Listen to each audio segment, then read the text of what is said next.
This is all just going to be reduced to a punchline, and I'm sure you realize that. But I really don't think it should be. Good morning to you. Good Monday morning. I'm Dejan Kovacevic of DK Pittsburgh Sports. This is Daily Shot of Pirates. It comes your way bright and early every weekday if you're into football and or hockey. I also offer daily shots of Steelers and Penguins, where you found this. Pirates 1, Reds 0, and the Pirates were no hit. I know.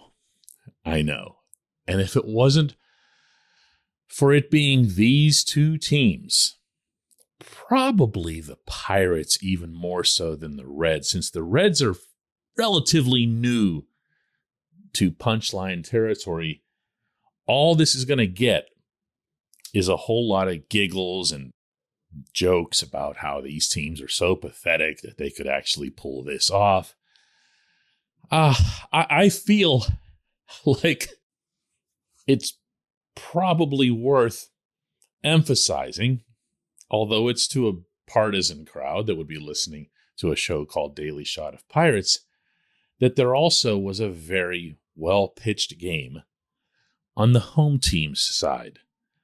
When you're talking about Jose Quintana going out there and doing it again, pitching 7 scoreless innings of his own, 3 hits, 5 strikeouts, 1 walk. The guy has just been really, really good. 89 pitches, 62 strikes. Chris Stratton comes in relief. He has not been steady the way he'd been in the past, and he kind of wasn't in this one either, giving up a hit and a walk, but he got through the inning, and then David Bednar came in and did what he does. The Pirates themselves pitched a 4-hit shutout. No one anywhere is going to mention this. No one is going to mention either that the home team did win the game.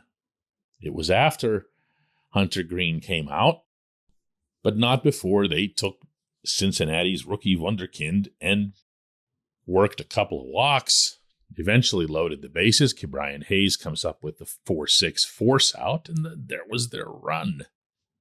Look, there's no way to avoid the weirdness. Here's what Derek Shelton had to say on that count afterward. I process that it is a win.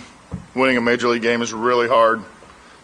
Something that I appreciate every time we do it, so we'll take the win. Sometimes they don't look the same, but they all count the same. So, I'll take it. But I've got this to say too, and that is that there's a part of me, not all of it, that really likes the way the Reds handled Greene, not just in this game, but coming out of spring training. This portion of Daily Shot of Pirates is brought to you by our friends at North Shore Tavern, that's directly across Federal Street from PNC Park. It's home of Steak on a Stone, an eating experience, underscoring the word experience. The steak is brought to you partially cooked on an 800-degree stone, and you do the rest. It's a ton of fun, it's a great meal, and it's a baseball atmosphere like no other in Pittsburgh. North Shore Tavern, right across Federal Street from PNC Park. Okay, I'm prepared to have my head bitten off because I do support pitch counts. I do support teams getting that extra year of a player's pre-free agency status. And in a much broader sense, I do support building with youth and then finding a way to keep as many of those players as possible affordable for the long term. Now, and that right there is the part where you can, go ahead and bite my head off after the fact, because it's going to sound inconsistent with what I'm about to say. I also really like seeing the young players play when they're ready.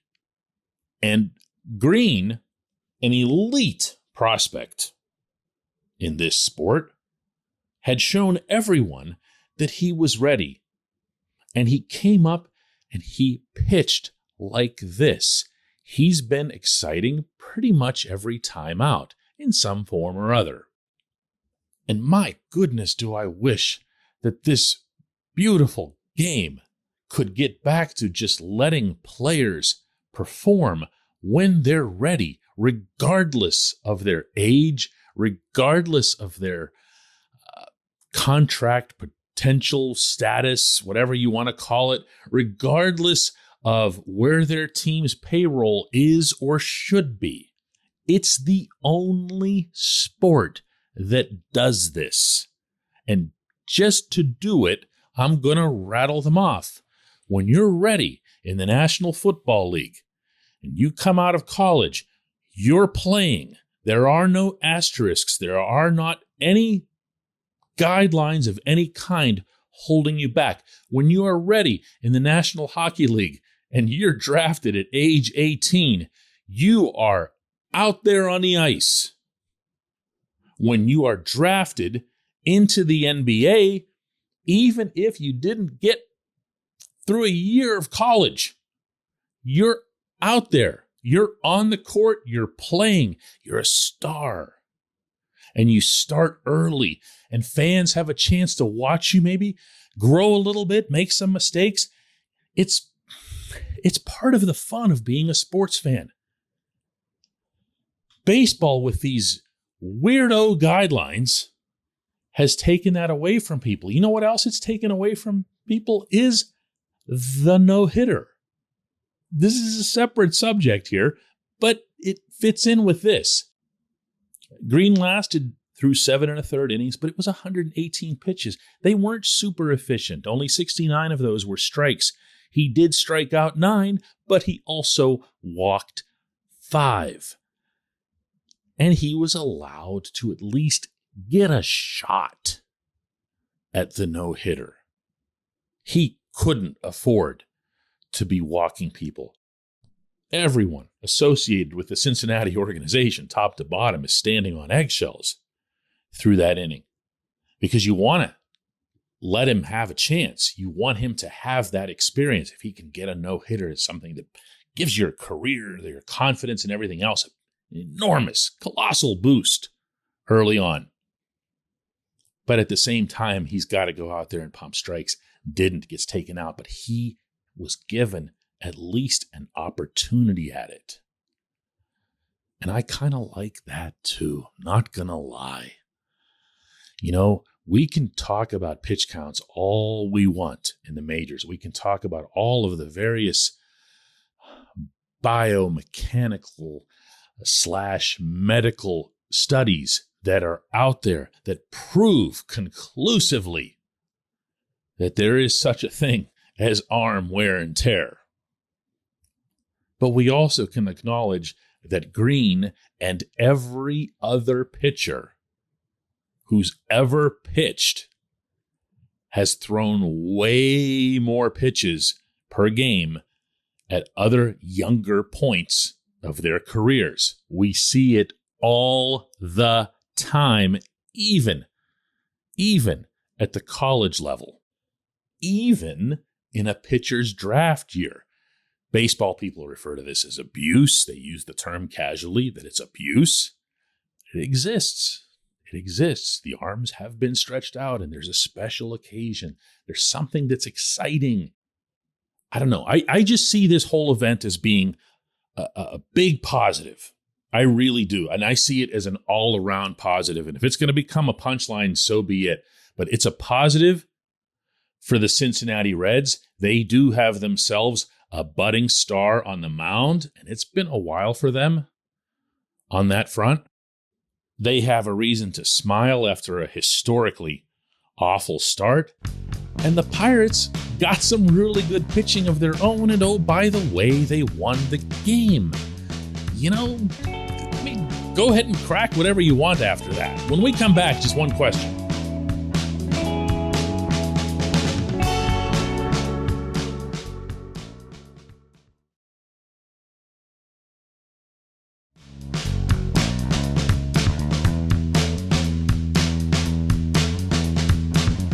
And today's J1Q comes from London, who asks, why do Yoshi Tsutsugo and Josh VanMeter continue to get bats for this team every day? They have to have options besides these two in AAA. They do. And I don't know. Those are my answers for you. I'm never going to pretend to have all the answers, especially when something's confounding me too. And you're not going to get an answer out of somebody associated with the Pirates on this, because that would involve them having to say something like, boy, these guys have been terrible at baseball. I mean, they can't do that. They have nothing to gain from that.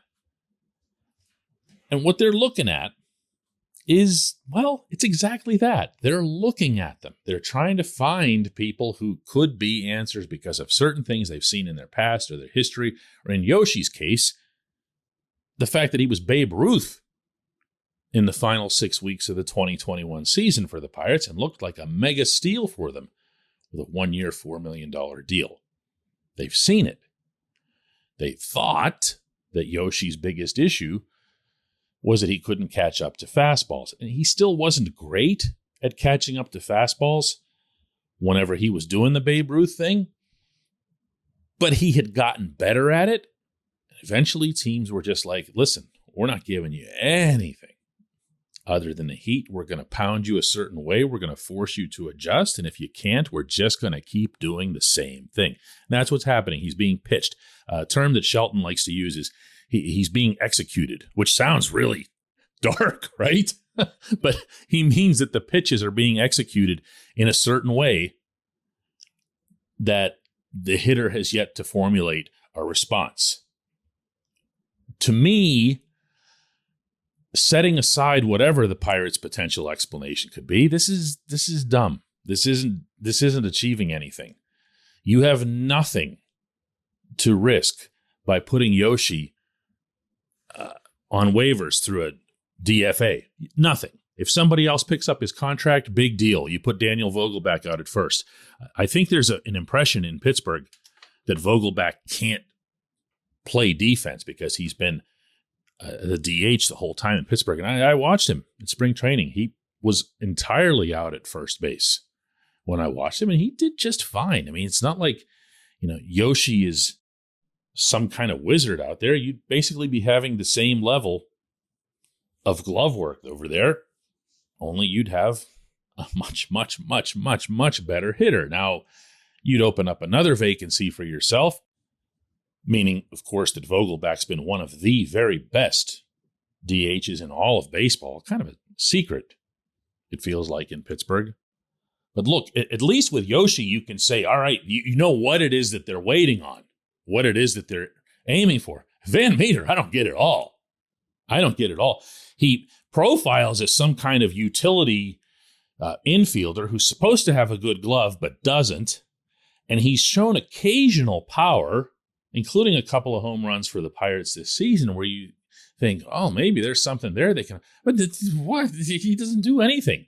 Yoshi's hitting 174, VanMeter's hitting 180, and they just don't need to be in the lineup.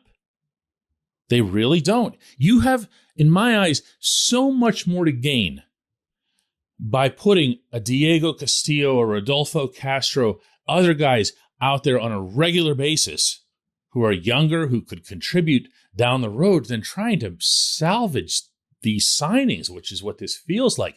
Look, I'm not getting retro on you here. I said late in the spring when they picked up VanMeter, the thing made no sense at all. And now it's that much worse. So, yeah. Anyway, I appreciate the question. I appreciate everyone listening to Daily Shot of Pirates and presuming that I could answer whenever it is that they do things like this that just make you scratch your head. When I was on the beat every day, I used to joke that my job was explaining the inexplicable. And, it still is that. An awful lot. Maybe a little bit too much. Let's do another one tomorrow.